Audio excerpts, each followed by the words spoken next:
Salut, c'est Ogezor pour BGP Music Live.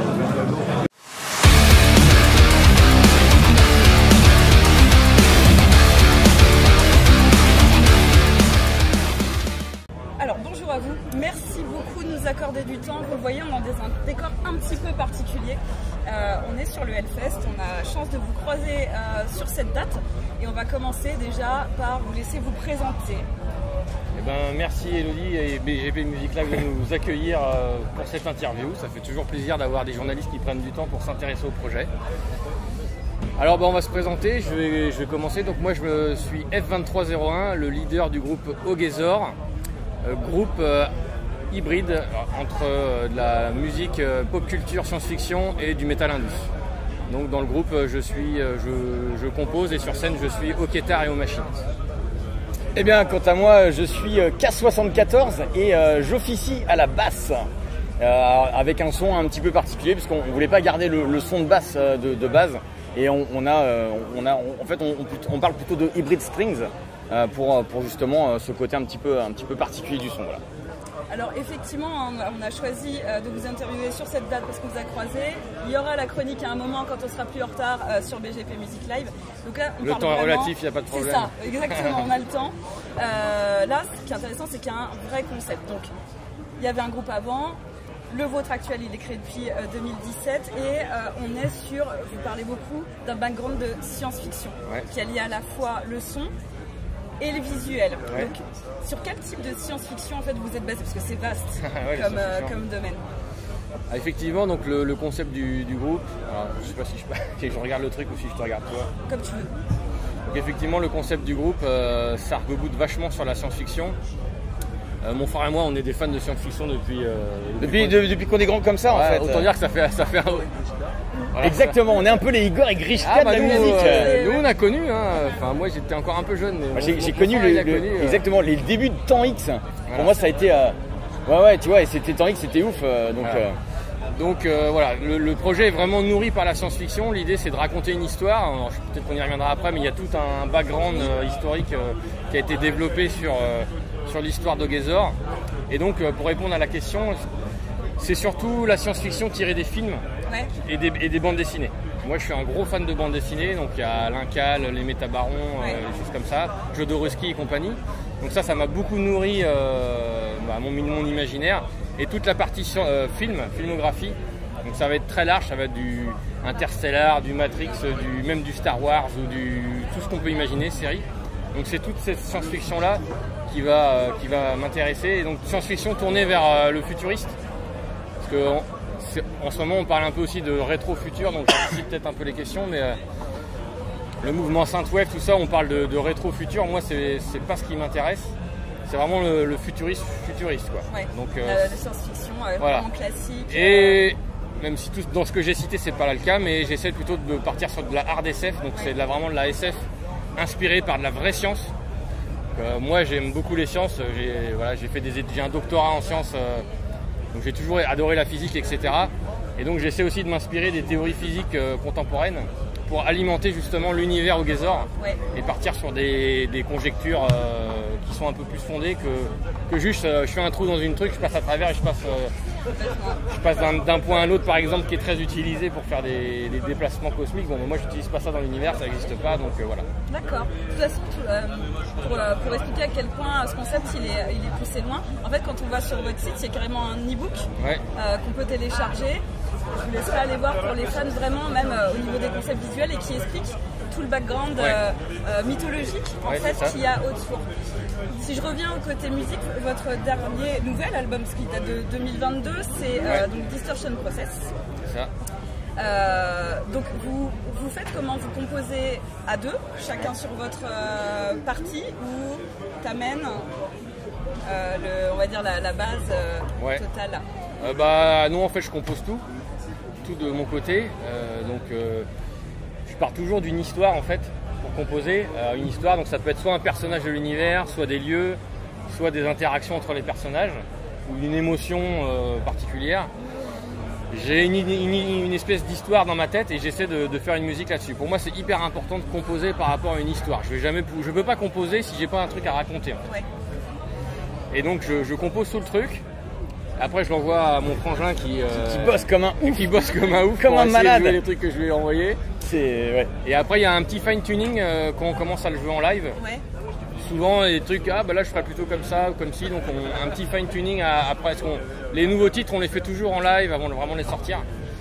Et voilà un petit peu le process. Et sur le process musical, du coup, il y a une question que je pose jamais, mais là, ça m'intrigue. Il n'y a pas de chanteur officiellement. Si, c'est moi. Oui, maintenant, c'est moi. Tu le dis pas en fait dans ta bio.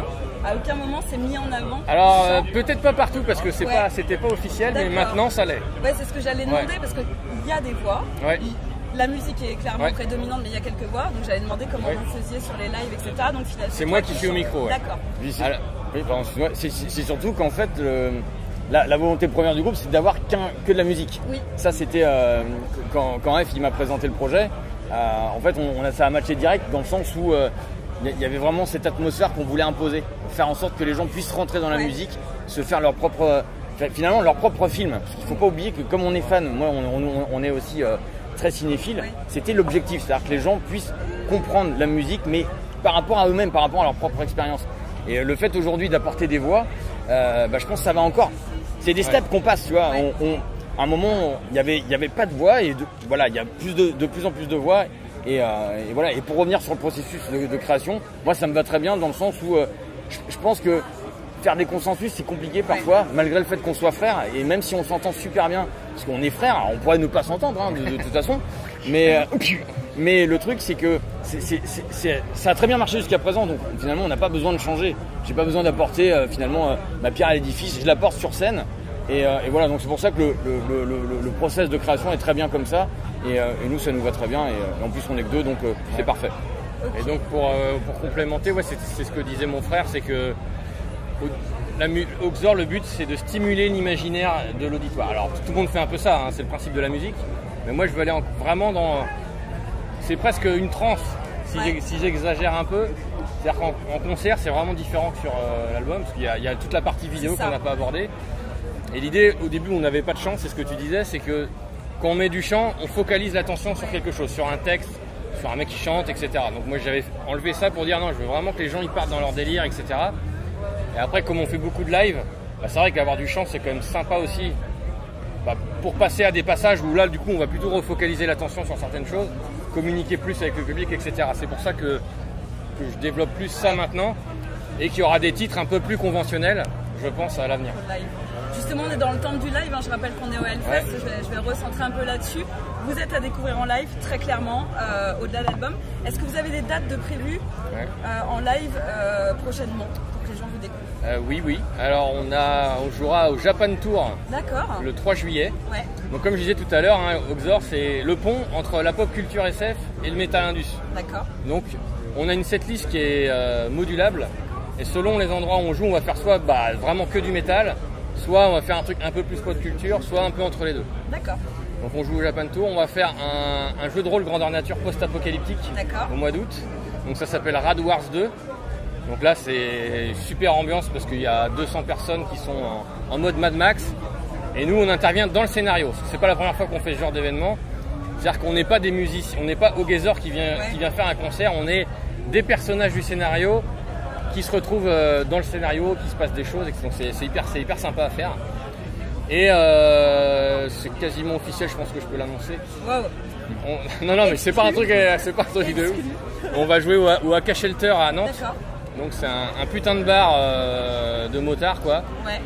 Où dedans il y a resto, bar, concert, il y a un barbier, il y a un tatoueur, il y a c'est un lieu à garder. Un atelier de Harley, donc c'est vraiment un super endroit. Total. Et on est super content d'y jouer. Et il y a au mois d'octobre aussi, on va jouer. Pour l'instant, il y a d'autres trucs en préparation, mais je dis ce qui est sûr déjà. De toute façon, nous voilà. Après on transmet les dates. Ouais. Et on joue au Rétroplay, donc fin octobre. C'est où? C'est au Gavre. D'accord. C'est un des premiers gros concerts qu'on a fait, où c'est une convention en rétro gaming, où il y a vraiment plein de... Il y a des salles remplies de flippers, de vieilles consoles, donc c'est encore un autre délire. Et nous, ce qui nous plaît, c'est de jouer dans plein de trucs différents. On a joué dans des trucs littéraires, de bouquins, on a joué dans des trucs de métal, on a joué dans des conventions. C'est ça qui est cool. Vraiment, puis différents lives pour différents lieux. Ouais, c'est ça. Je termine sur le live. On est au Hellfest. Vous êtes là aussi en tant que festivalier. Qu'est-ce que vous nous conseillez sur les jours à venir? Qu'est-ce que vous allez aller voir si on veut vous croiser? Bah moi j'ai envie d'aller voir Perturbator. Ah ouais. Parce que j'ai vu des vidéos etc, mais je joue la facilité. Mais je suis impatient de voir ce que ça va donner en live. Ouais. Voir que l'effet que ça donne musicalement. Alors j'ai découvert Ghost aussi il n'y a pas très longtemps. Ouais. Tout le monde me disait c'est hyper bien, je dis ça a l'air quand même à se chier votre truc. Et un jour j'ai écouté de la musique, et j'ai dit putain c'est vachement bien ça. Ouais. Et j'ai écouté et c'était Ghost. Ok. Donc tout n'est pas bien parce que c'est quand même du hard FM quoi. C'est spécial. Je vais perdre des abonnés. C'est spécial. Voilà, je me prononce pas plus que ça. Hein. Ouais non mais et donc j'ai envie de voir ce que ça donne en live. Aussi c'est pareil. Là c'est pour voir si c'est sympa ou si c'est complètement bizarre par rapport à l'image.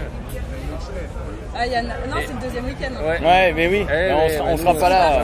On voudrait bien rester toute la semaine. Nous on est chaud. Je sais pas, j'ai d'autres trucs, je me souviens plus parce que j'ai noté pas mal de groupes. Non mais c'est vraiment ceux qui viennent. Moi il va y avoir Lacuna Coil, parce que je suis ultra fan de Lacuna Coil. Je les ai vus sur Rennes, quand ils sont passés à Rennes, ils ont fait un concert de ouf. Et c'était incroyable, donc je suis vraiment très très pressé de les voir. Il y a Perturbator forcément. Et puis effectivement j'ai vraiment, comme mon frangin, j'ai découvert Ghost. Donc je suis très curieux de voir un petit peu ce que ça va donner. Voir un petit peu finalement pourquoi cet engouement. L'engouement il est énorme sur Ghost. Et donc il doit y avoir je commence à comprendre pourquoi, mais c'est. Et puis demain il y a Korn que j'aimerais bien voir parce que je suis assez curieux de voir ce que ça donne. Bon, il y a Gojira, on va pas se le cacher. Ouais, c'est ça que je voulais rajouter, moi Gojira. Moi je suis fan. Donc, après c'est les quelques groupes et puis après il y a aussi l'aspect découverte. C'est ça. Ce qui est hyper cool dans le Hellfest, c'est qu'en fait il y a plein de groupes. Tu viens pour certains groupes. Et il y a tellement de groupes que finalement tu vas t'arrêter dans un truc, tu vas dire putain ça c'est juste génial. Et ça c'est pour ça que le Hellfest vraiment c'est juste ouf quoi, tu vois. Hier comment ou à chier. Oui, mais au moins tu sais. Non mais c'est vrai qu'il y a des trucs. C'est le boss qui est derrière la caméra. On a le droit du coup. C'est ça. Hier il y avait Opeth aussi, moi je suis fan d'Opeth. Il y a eu des très très bons sets. Et Abbas aussi qui était pas mal. Et Abbas, mais effectivement, pareil, des très bons photos. Je vais vous laisser traditionnellement le mot de la fin. On se retrouvera nous de toute façon dans la chronique et on rééchangera pour aller plus loin dans le concept. Pour ceux que ça intéresserait, vous savez que je fais des très longues chroniques qui s'y prêtent parfaitement bien. Donc voilà, c'est à vous. Et le mot de la fin qui est jamais évident à trouver, je dis à tout le monde de venir au Hellfest et de partager un maximum d'expériences à travers les photos, les vidéos. Venez découvrir des groupes. C'est le retour de la musique en plein air, donc c'est important, je pense, de passer le message. Et le vrai mot de la fin, c'est que la musique ne s'arrête pas au Hellfest. Donc venez au concert. Je sais que c'est difficile pour tous ceux qui organisent.